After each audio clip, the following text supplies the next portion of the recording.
বন্ধুরা, বাবলির রান্নাঘরে তোমাদের অনেক অনেক স্বাগত জানাই। আশা করি তোমরা অনেক ভালো আছো, সুস্থ আছো। আমিও ভালো আছি। তো আজকে আর একটা রেসিপি শেয়ার করব। ভিডিওটা শুরু থেকে শেষ অবধি দেখার অনুরোধ রইল। তো একটা কড়াই বসিয়ে দিয়েছি আমি। কড়াইটা গরম হয়ে গেছে। সর্ষের তেল দিয়ে দেবো।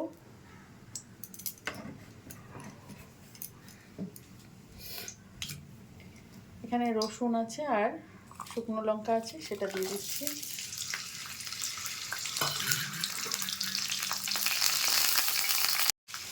শুকনো লঙ্কা আর রসুনটা ভাজা হয়ে গেছে। কালো জিরে দিয়ে দিচ্ছি।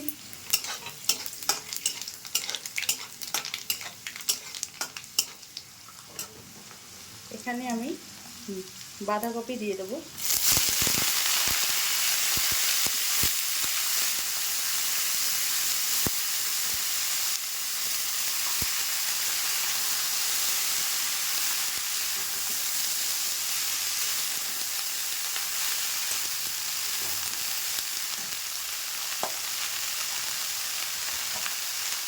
এখানে 500 গ্রামের মতো বাঁধাকপি আছে।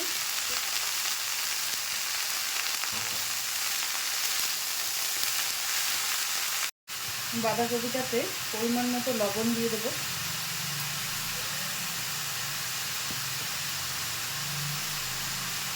আর দিয়ে দেবো হলুদ।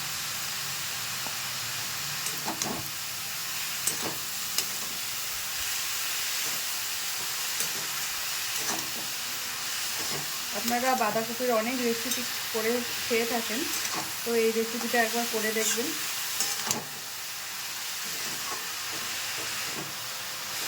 খেতে খুব দারুণ হয়।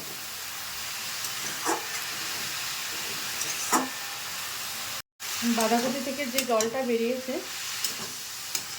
সেটা কিন্তু শুকিয়ে এসছে। এই জলটাকে একটু শুকনো করে নিচ্ছি।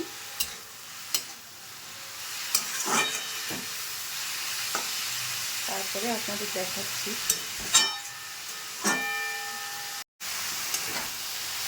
বাঁধাকপি থেকে যে জলটা বেরিয়েছিল সেটা কিন্তু শুকিয়ে এসছে। এবার গ্যাসটাকে অফ করে দিচ্ছি।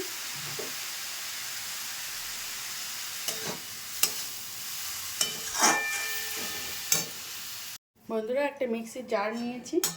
জারের মধ্যে এই বাঁধাকপিটা দিয়ে দিচ্ছি।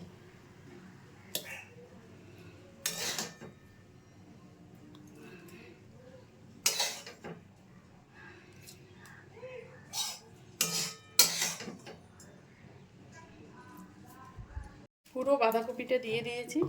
এক্সট্রা কোনো জল দেব না, এটাকে একটু পেস্ট করে নেব। দেখুন বন্ধুরা, এটাকে আমি ভালো করে পেস্ট করে নিয়েছি।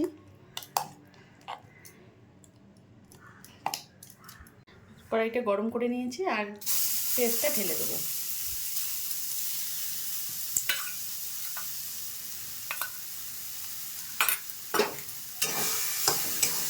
এবার এটাকে অনবরত নাড়ব।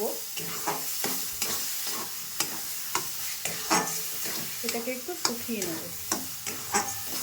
যত এটা ভাজা ভাজা হবে ততটাই টেস্ট হবে খাওয়ার জন্য। তো আমি ভালো করে ভেজে নিচ্ছি এটাকে সময় ধরে।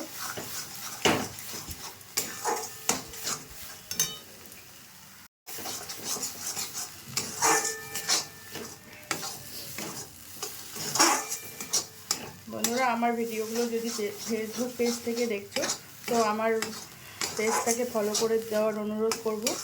আর যারা ইউটিউব থেকে দেখছো আমার চ্যানেলটা সাবস্ক্রাইব করে দিয়ে বেল আইকনটা বাজিয়ে দিও। যখনই আমি কোনো ভিডিও আপলোড করব আপনাদের কাছে নোটিফিকেশনটা পৌঁছে যাবে। অনেকটাই শুকনো করে নিয়েছি। লাস্টে একটু সর্ষের তেল দেবো, কাঁচা সর্ষের তেল।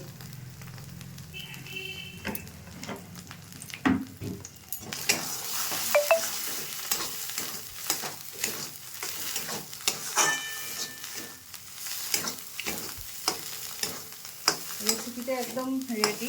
এবার নামিয়ে দেবো।